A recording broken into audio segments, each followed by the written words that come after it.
नमस्कार, मैं हूं आपके साथ अनुष्का और आप देख रहे हैं तक्षित न्यूज। परदेशीपुरा क्षेत्र में एक ज्वेलर्स की शॉप पर अंगूठी खरीदने पहुंचे एक दंपत्ति ने सेल्समैन को बातों में उलझाकर अंगूठी चुरा ली, तो उसका वीडियो सीसीटीवी में कैद हुआ है। मामले में पुलिस ने प्रकरण दर्ज कर आरोपियों की तलाश शुरू कर दी है। घटना परदेशीपुरा थाना क्षेत्र के 3 पुलिया की है। यहां स्थित महाराष्ट्रीय ज्वेलर्स पर एक महिला अपने पति और बच्चे के साथ पहुंची और सेल्समैन से अंगूठी दिखाने को कहा। जब सेल्समैन अंगूठी दिखा रहा था तभी बातों में उलझाकर महिला एक अंगूठी अपने साथ लेकर निकल गई। पूरी घटना दुकान में लगे सीसीटीवी कैमरे में कैद हुई है। उसके बाद दुकानदार ने मामले की शिकायत पुलिस को दर्ज करवाई है। देखिए, महाराष्ट्रीयन ज्वेलर्स करके शॉप है जो रोड नंबर 3 नंदा नगर पर स्थित है। उसके जो प्रोप्राइटर है रजनीकांत काटकर जी, उन्होंने आके ये सूचना दी कि कल शाम लगभग 6:30 बजे की बात है। वो जब वो दुकान पे थे तो वहां पर एक महिला अपने पति और बच्चे के साथ में स्कूटी गाड़ी पर आई और उसने अपने लेडीज अंगूठी देखने के लिए मांग की कि लेडीज अंगूठी परचेज करना है। तो उनका जो नौकर कर्मचारी था उसने उसको अंगूठियां दिखाई ट्रे में रख के। इसी दौरान उस महिला ने एक अंगूठी को अपनी उंगली में पहना और पहनने के बाद में फिर बातों ही बातों में दूसरी डिजाइन दिखाएं, ऐसा करके जब बात की तो दुकानदार का ध्यान भंग हुआ। इसी दौरान बाद में वो महिला ने कि मुझे पसंद नहीं आ रही ये कहकर वहां से चली गई और जब वो चली गई तो उसके हाथ में वही उंगली जो अंगूठी में पहनी हुई थी वो पहने हुई चली गई। इनको एहसास नहीं हुआ उस बात का। बाद में जब इन्होंने काउंटिंग की तो एक अंगूठी कम पाई तो इन्होंने देखा कि वो महिला जो है इस तरीके से अंगूठी चोरी करके ले गई है। तो इस मामले में हमने प्रकरण पंजीबद्ध कर लिया है और अज्ञात महिला की तलाश की जा रही है। इंदौर में नर्मदा के पहले और दूसरे चरण में लीकेज होने के कारण कई दिनों से जल संकट की समस्या बनी हुई थी, जो अभी भी समाप्त नहीं हुई है। जिसमें अधिकारियों का कहना है कि जो समस्या पिछले दिनों में उत्पन्न हुई थी उसे पूर्ण रूप से जल्द ही दूर कर लिया जाएगा और शहर में जल प्रदाय पहले अनुसार ही सामान्य हो जाएगा। इंदौर में लगातार कई दिनों से शहर में पानी का संकट बना हुआ है, जिससे शहर के विभिन्न क्षेत्रों में घरों तक पानी पहुंचाने वाली टंकियां खाली रही हैं। आज भी कई क्षेत्रों में लगातार पानी नहीं मिलने से लोग साधन जुटाकर बर्तन लेकर बाहर निकल पड़े। किसी ने रिक्शा की शरण ली तो कोई 2 व्हीलर पर पानी लाने की जुगत की और लोग सीधे टंकियों पर पहुंच गए। गौरतलब है कि हमेशा गर्मी में नर्मदा की लाइन धोखा देती है या फॉल्ट हो जाते हैं, जिससे नल नहीं आते। ऐसे में कई क्षेत्रों में कई दिनों से नर्मदा का पानी न आने से जल संकट की स्थिति बनी हुई है। जैसा कि आपकी जानकारी में है कि फर्स्ट सेकंड फेज में जो जलूद में दिक्कत आ गई थी, वहाँ पे एक जो जीआरपी लाइन डाली हुई उसमें लीकेज हो गया था, तो दूसरी अल्टरनेट लाइन चालू की। जैसी वो लाइन चालू की तो दूसरी जगह एक फॉल्ट आ गया, फिर उसके कारण एक मेड़ में लीकेज हो गया। तो इन सब कारणों से काफ़ी देर हो गया। तो आज हमारे पश्चिम क्षेत्र की जो करीब 60 टंकियाँ हैं वो प्रभावित हुई हैं। जो हमारी ये वाली पाइपलाइन है फर्स्ट सेकंड फेज़ की, इससे हम 20 टंकियाँ भरते हैं, तो इससे लगभग 60 टंकियाँ प्रभावित हुई, बाकी आंशिक रूप से भर ली गई थी।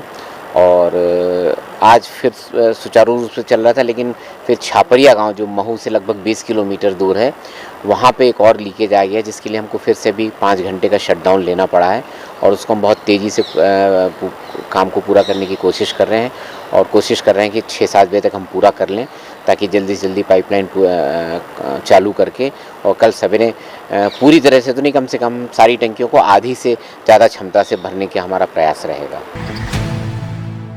इंदौर के राव बाईपास पर एक चलती कार में आग लगने की घटना सामने आई है। हादसे में कार पूरी तरह जलकर खाक हो गई। मौके पर पहुंची फायर की टीम ने आग को बुझाया। गनीमत रही कि हादसे में कोई जनहानि नहीं हुई है। आशंका है कि कार में हुए शॉर्ट सर्किट से आग लगी थी। घटना राव बाईपास के एबी रोड स्थित डी मार्ट के पास की है। यहाँ एक चलती कार में अचानक आग लग गई। कार में सवार युवक आग देखकर कार से बाहर निकल गया।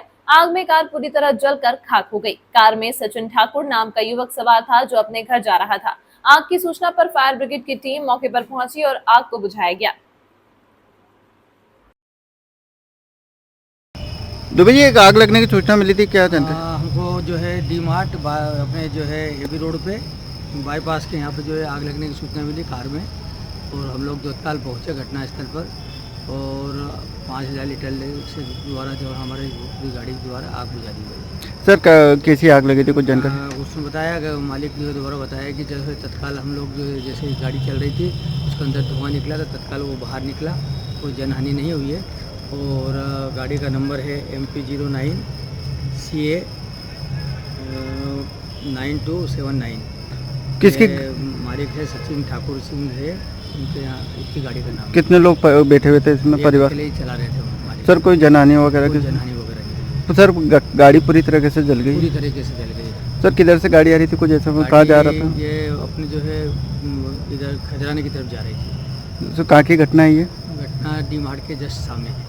सर आपका नाम और पता? संतोष कुमार दुबे, प्रभारी पुलिस पास्टर मुर्तबा। इंदौर के हीरानगर थाना क्षेत्र से शुक्रवार और शनिवार के दरमियानी रात को एक तूफान गाड़ी चोरी हो गई। पुलिस गाड़ी में लगे जीपीएस के माध्यम से पीछा करते हुए जोबट पहुंची, जहां यह मामला और भी गंभीर हो गया क्योंकि जिस गांव से गाड़ी बरामद की गई है वह पिछले दिनों इंदौर में हुई सनसनीखेज लंदन विला डकैती के आरोपी सोमला का गांव है। यहां से एक आरोपी को पकड़ा तो ग्रामीणों का झुंड आरोपी को छुड़ा ले गया। मामले में डीसीपी क्राइम राजेश तंदूतिया ने बताया, ओ चोरी गई तूफान गाड़ी में लगे जीपीएस के माध्यम से पुलिस पीछा करते हुए जूबट पहुंची, जहां स्थानीय पुलिस के माध्यम से गाड़ी जब्त कर ली गई। साथ ही एक आरोपी को हिरासत में लिया गया था, लेकिन स्थानीय आदिवासी हंगामा करते हुए आरोपी को छुड़ा कर ले गए। इस मामले में पुलिस गंभीरता से जांच कर रही है क्योंकि यह गाड़ी जिस गाँव से बरामद हुई है वह पिछले महीने इंदौर की लंदन विला कॉलोनी में इंडियन ऑयल कॉर्पोरेशन के मैनेजर के घर हुई डकैती के आरोपियों का गाँव है, जिसका मुख्य सरगना सोमला अभी भी फरार है। ये हीरानगर थाने से एक रात्रि को एक तूफान वाहन था जो चोरी चला गया था। चोरी करने के बाद चूंकि उसमें जीपीएस लगा था तो उस पर ट्रैक कर रहे थे, ट्रैक के सारे हीरानगर की पुलिस से पीछे पीछे जा रही थी, तभी उसकी लोकेशन जोबट में मिली, जो कि इलाहाबाद में है, जिले में पड़ता है। जोबट की जब लोकेशन मिली तो उनके द्वारा तत्काल जोबट पुलिस को बताया गया। जोबट पुलिस तत्काल मौके पर पहुंची, उनके द्वारा वाहन जब्त किया गया और एक आरोपी को भी उनके द्वारा बैठाया गया था। तभी ऐसा बताया जा रहा है कि वहां पर कुछ लोग आए, उनके द्वारा उस आरोपी को छुड़ा लिया गया है। फिलहाल इसमें जोबट में भी इसमें केस रजिस्टर कर लिया गया है। एपी सेक्शन 3 अन्य धाराओं में मुकदमा कायम किया गया है। फिलहाल इसमें हीरानगर की टीम भी काम कर रही है। इसमें हीरानगर से भी एक स्पेशल टीम को भेजा है, वो भी इसमें पता कर रहे हैं कौन लोग हैं। ऐसा पता चला है कि जिस गाँव के वो जो आरोपी रहने वाले हैं वो जो कि बोरी थाना पड़ता है, वहां पर जिस गांव के जो आरोपी थे उसी गांव का सोमला था, तो कहीं ना कहीं इसका कनेक्शन होना संभावित है। फिलहाल इन सभी चीजों पर जांच करने की एसआईटी जो बनी है, जो कि काम कर रही है, वो वहीं पर है और जल्दी ही इनकी गिरफ्तारी की जाएगी। संविधान निर्माता डॉक्टर भीमराव अंबेडकर की जयंती के मौके पर अलग अलग सामाजिक और राजनीतिक संगठनों द्वारा उनकी प्रतिमा पर माल्यार्पण किया। इसी कड़ी में बीजेपी के स्थानीय पदाधिकारियों और कार्यकर्ताओं ने भी बाबा साहेब की प्रतिमा पर माल्यार्पण कर उन्हें श्रद्धांजलि अर्पित की। इस मौके पर भाजपा विधायक ने कहा कि बाबा साहेब अंबेडकर के संविधान और उनके मूल्यों को आत्मसात करने का काम अगर किसी ने किया है तो वह देश के प्रधानमंत्री नरेंद्र मोदी ने किया है।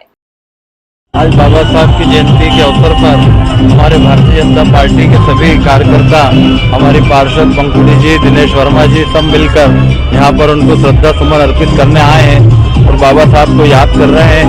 मैं आज बाबा साहब की जन्म जयंती के अवसर पर मैं उनको प्रणाम करता हूँ और भारतीय जनता पार्टी के सभी कार्यकर्ता उनको नमन करते हैं। देखिए, सही मायनों में बाबा साहब के सपने को पूरा करने का काम भारतीय जनता पार्टी के यशस्वी प्रधानमंत्री आदरणीय नरेंद्र मोदी कर रहे हैं। आज उनकी 134वीं वर्षगांठ के अवसर पर निश्चित रूप से इस देश को उन्होंने जो संविधान दिया, जिसकी शपथ लेके हम सब लोग जितने भी विधायक, सांसद, मंत्री, प्रधानमंत्री आते हैं, इस संविधान की रक्षा करना और बाबा साहब के मूल्यों को आगे बढ़ाने का काम हम सब लोग करेंगे।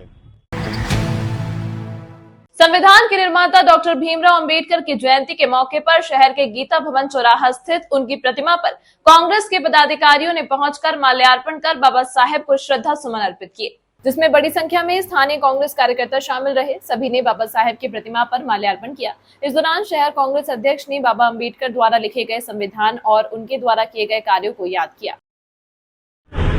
देखिए, आज शहर कांग्रेस कमेटी ने बाबा साहब भीमराव अंबेडकर जी की जयंती पर उनके चरणों में श्रद्धा सुमन अर्पित करे और संविधान के रचयिता बाबा साहब अंबेडकर ने जो संविधान बनाया है, निश्चित रूप से आज हम हमारे देश में जो आज खुली आज़ादी में घूम रहे हैं, जो हमारे संविधान है, जो हमारे अधिकार है, हम उसके लिए बाबा साहब को कोटि कोटि नमन करते हैं, उनका आभार करते हैं कि उन्होंने इस देश को एक इतना बढ़िया संविधान दिया जिससे इस देश की प्रगति हुई और लोकतंत्र में सबसे बड़ा अगर देश कोई है तो वो भारत है। निश्चित रूप से हमारे नेता राहुल गांधी जी जातिगत जनगणना की बात कर रहे हैं न्याय यात्रा के माध्यम से, तो वो इसीलिए की जा रही है कि हमारे दलित, आदिवासी, पिछड़े, अति पिछड़े वर्ग के जो लोग हैं वो लोगों की जातिगत जनगणना हो, जिससे उनको ये पता लगे कि उनकी जनगणना क्या है, उनके अधिकारों को उनको दिया जाए।